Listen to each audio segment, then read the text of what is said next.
Durun. Ketdi. Sarlavqasi mushuk. Uyimizde oğladan kelgan chiroyli o'yinqaroq, ko'zlari chiroqdek aqlli mushugimiz bor edi. Mushukcha bilan o'g'lim Botirjon maza qilib o'ynar. Uni har qilig'idan o'zida yo'q quvonib, qirlab gülerdi. Tong otib kun botganini sezmasdi uni bilan o'ynab. Mushukchaning ham hunari ko'p edi. Tirmashib daraxtning uchiga chiqar, bizni ko'rganda oyog'ini ko'tarib miyovlab salom berardi. Qish fasli tashqariga izg'irin sovuq, ko'cha oppoq qor, qo'shni bolalar qorbobo esa qorbo'ron o'ynab qish salqini tuyishmoqda.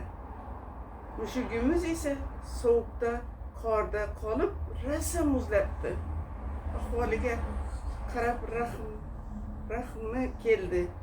rahmi keladi kishining. Botirjon o'g'lim mushukni isitish uchun pechkani ustiga qo'ydi. Jonivorning tanasi issiqdan kuydi va o'zini tashqariga otdi. Botirjon esa qilgan ishidan xijolat bo'ldi.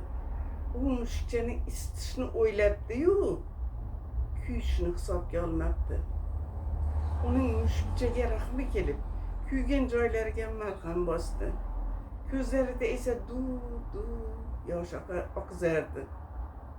Jonivorlarga mehri bo'lib o'sayotgan o'g'limni o'pib erkalab qo'ydim.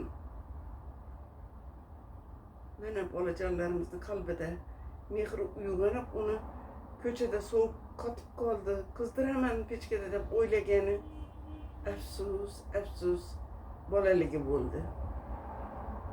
Rahmat.